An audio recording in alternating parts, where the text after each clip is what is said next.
Hello and welcome to episode 1 of season 24 with Titus Pétange. Oh, I'm doing that with my hands. It's very warm in here. I've got, 16 minutes until Foals drop their album at midnight, so I really want to listen to that.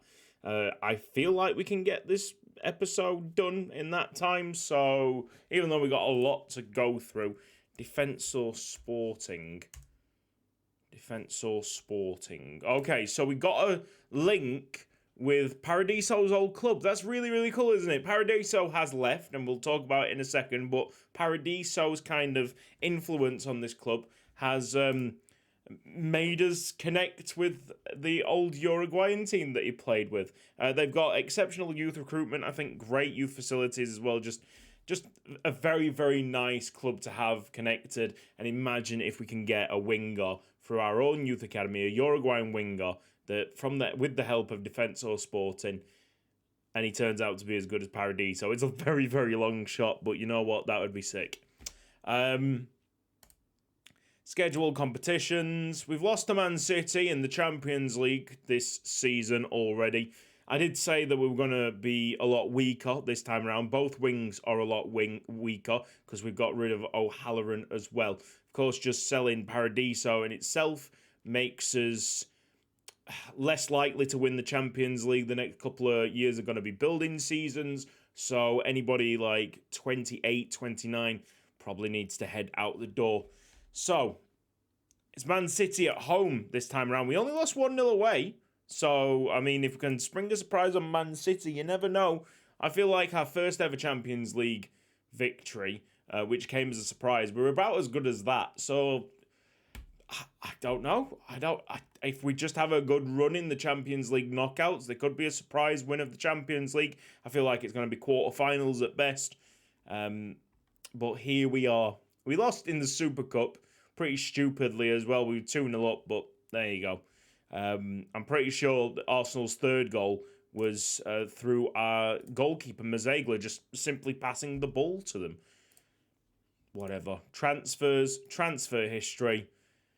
Let's not beat around the bush any longer. It's £394 million worth of player sale and 177 million inwards.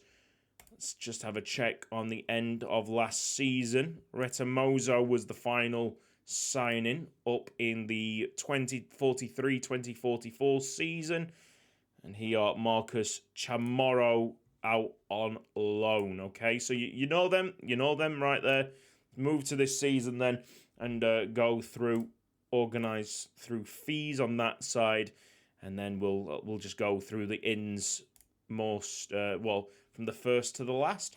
Nikitas Adam was an Ajax player, signed up, central midfielder, Greek, 4.5 stars, £22 million, and then Jose Luis Carrillo, good signing, 5-star player. It does look like a bit of an advanced forward at this moment. Advanced midfielder at this moment in time. And I don't like that. Can turn into Mazzola. He needs some more defensive stats. Or he can turn him maybe into a winger.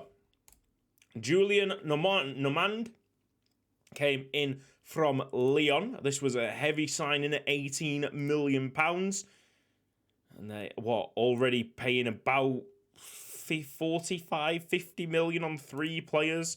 But look, 5-star potential. Some of these players are going to be world beaters, you know that for sure. The Brazilian goalkeeper Dena Cazares came in, 19-year-old. Not a great wheel at the moment, but does have 5-star potential. He's a goalkeeper, and they blossom a little bit later on in life. Mele Crozen, an American. We've got an American. This might be the third American that we've had. A left back with 5-star potential. Signed up £30 million from Feyenoord. Jaden Palmer Leandre, 4.5-star potential. On loan to Girona at the moment. Nice rounded wheel, £35 million. Not one single player has broken the bank, which is quite nice. Alexander Olinik is a 4-star Ukrainian player with a nice potential defensive midfield wheel. £10 million there. Doesn't look like he's going to be a superstar for the first team, but £10 million worth the risk. Sonny Hoji, 4.5 stars. Great name. See how he goes. He is £43 million. Our most expensive signing this season. Probably, he's £8 million more expensive than Jaden Palmer-Leandre, and that's simply because of the name. I'd pay £8 million more to be called Sonny Hoji, to be honest. Pedro Rodriguez, a 4.5 star Spanish striker. Hey, Spanish forwards, they're working well at the moment. Good regions coming out of Spain. Hugo Moreira, another really, really high potential goalkeeper. Fickle, needs to sort out some of the personalities on show. Josmi, yes, another Spanish forward. How about that? In from Real Madrid at his... no, it wouldn't be his release clause. I think his release clause was like 60 million. They were happy to part ways at 21.5. And then finally, Giuseppe Della Monica, who's got a serious injury at the moment, but could turn into a very nice winger. Looks well-rounded indeed. So, going out onto the outbound players, Andreas Paradiso has moved to Real Madrid. So that makes Real Madrid very, very strong for the next few years. I do hope he gets another Ballon d'Or. I don't think Kalonji will get a Ballon d'Or. He is now in the same team, I think, as Lefinia. I don't think Lefinia's moved. Kalonji and Lefinia are the same team. How about that? That was £75 million. Kevin O'Halloran went to Liverpool.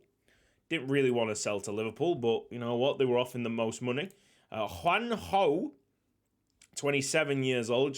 The ones getting on a bit. I tried to move on quickly. Juan Ho going to Barcelona. Quite the change, because I'm pretty sure he started at Real Madrid. Oh, that's a bit of stinging for Real Madrid, that is. I'm surprised that he even went. Ismail Dargo, who I really thought was going to take control of our right-hand side this season. But I'm pretty sure I got a con saying that he didn't like big games or something. Or I decided to go for Bergstaller instead. Just decided on my own accord to go for Bergstaller instead because I liked his wheel a bit more. Anyway, decent deal came in for Dargo because he's 24 years old. 25 million plus 40% of next sale. Hans van Leeuwen. Now this is the guy that doesn't like it. There you go. So Hans van Leeuwen was going to be the guy that was going to be playing our left side this season. And he turns out to not really like important matches. So goodbye to him. Zoran Jovicic, who was a stand-in, a really nice signing from Al Ali at £9 million. Sold for 15 million. Profit. Good player. Good stand-in. As we, developed more of our midfield players out on loan. George Cooper, £12 million to Wolfsburg. A potential of 3.5 stars. He was never going to get to the heights that was required of him. Augusto Pinheiro, damaged foot at the moment. A potential of 4 stars. About the same age as what Raul Torres is. And, I thought it was a good call on that. I'll keep an eye on him just in case he develops. Joachim Wirix, who was the nice little signing for, £17.5 million from Anderlecht. He played for Anderlecht for a long, long time. Signed him up, played a season, then sold him for £10 million. Happy, even though I've lost a little bit of money there. He was just a fill-in. He was a fill-in, and now our backup is one of the high potential young players, Hernan Squadrone, who now is going to fill in that place. But, of course, we had one more season of Hernan being out on loan and getting experience. That was much needed. Jacopo Lemmer, who I think we signed up from Inter Milan, £27 million, went on a few loans, didn't really impress, sold for 10 million. It's a loss, it happens, you have to go and make them gambles. Jared Bickerton-Cole, signed from Liverpool, £13 million. Slight loss on that. Not actually too much to say that his wheel hasn't really improved vastly. 4 stars. Could still be a pretty passable player.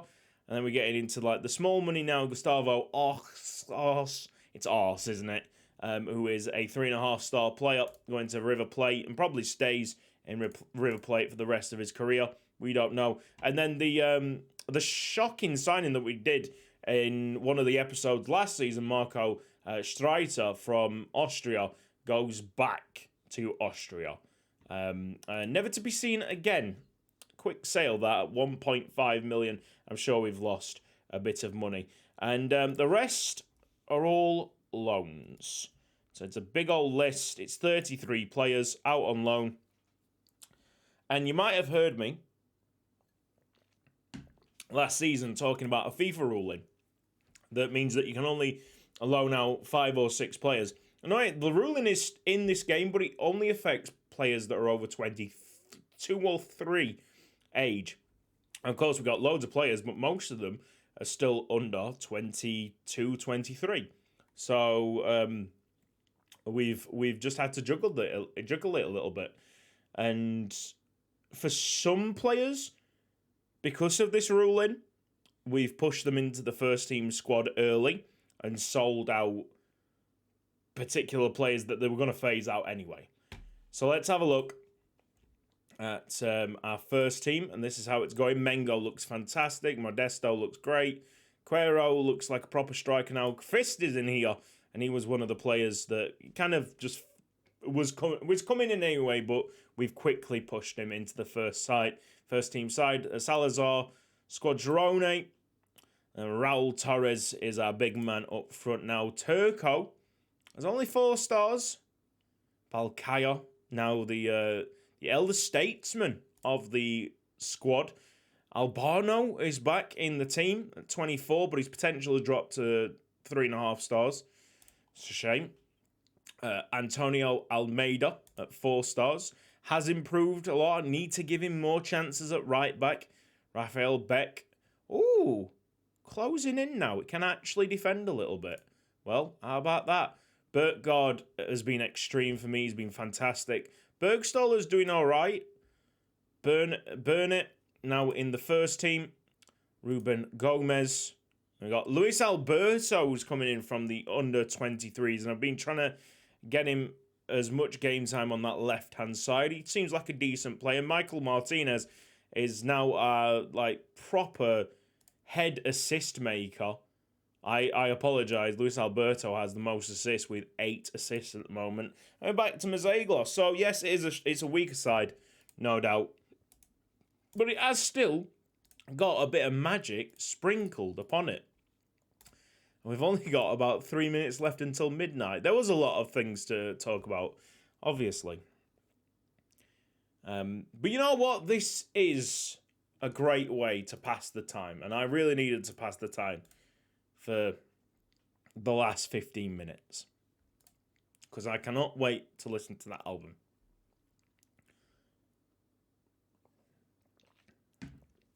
So you look at first team, and it's actually, you know what, we're doing quite a good job of only losing 1-0 away to these guys. We have that first key highlight. Rob Burnett trying to fly one in just on the edge of the box. And then Almeida. So Almeida is not the best right back that we've got, but because we've taken away Juanjo, good work Salazar. Because we've taken away Juanjo, what's he called? The Portuguese centre-back that's not playing. He needs to play centre-back more. Let's have a look at the... Modesto plays centre-back more, and it gives Almeida more chance at right-back. We've also got Salazar. Salazar can also play right-back, but he's playing on the right-hand side at the moment for the bigger games. I think he's probably about 4 stars on the right attacking wing. How about this? Luis Alberto Quero could make it too. Could have slipped it into the opposite corner. Don't think the keeper would have been reaching that.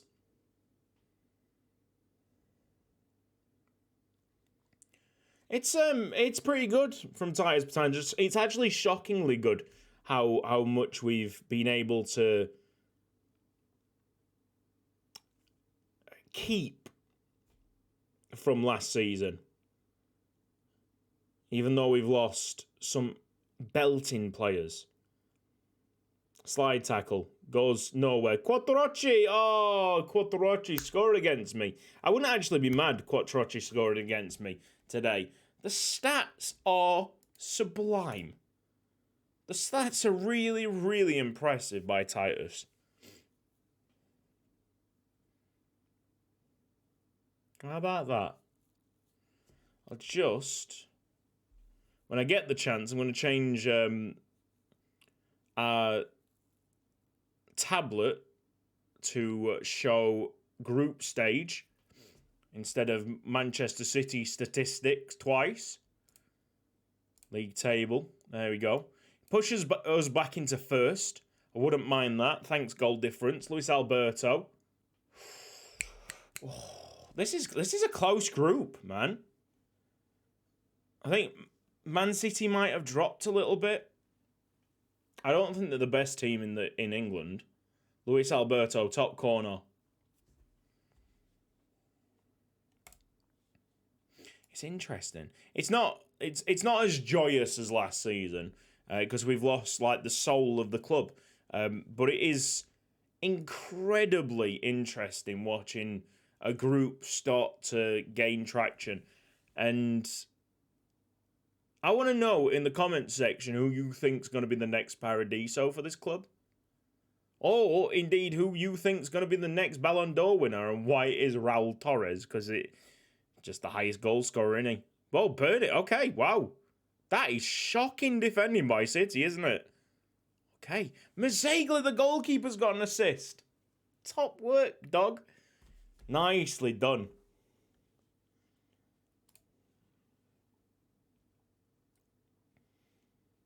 That'll get us firmly into first place. And it gives us a better seeding for the knockout rounds. I can't see Monaco or Trabzonspor getting anything from the team. Quero, we're looking for a third. Imagine. Like, you've just seen the wheels of these players. Some of them are all right. Mazegla's like a world-class goalkeeper. Balkaya is one of the better centre-backs in the world. And this, that, and the other. But in other positions, we are lacking.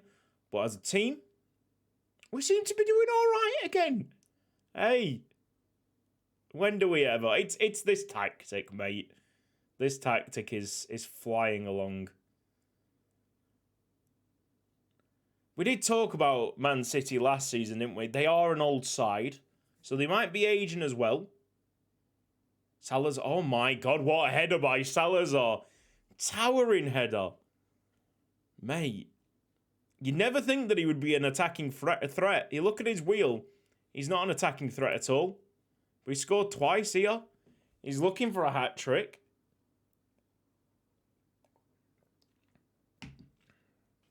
I am now missing, simply missing the album launch.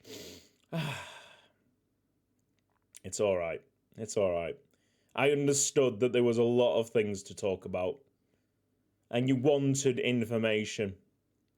And I'm so pumped that we got that affiliation with Defensor Sporting, because if you play this game, it's a random selection. And it just so happened that when we sold Paradiso, the next affiliation was the club where Paradiso came from. Of course, it's representative of like your place in world football. So if you're like a big club, you will get better clubs to be affiliation with instead of like absolute shitters. That's full time. Fingers crossed we get a Uruguayan player out of our youth academy that's sick.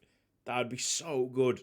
I can't wait for Paradiso Park. That's in, 10, 15 years' time. Oh, that's a great thing. It's led me on to something that I want to talk about, actually. I still want to win the World Cup in this save, but I have decided after really enjoying this Titus Pétange team and everything. We've worked so hard to build this like super club up and like 100 staff members and all that. I don't really want to leave it. So the idea at one point was to move to a different club, and now it's not going to be that. I want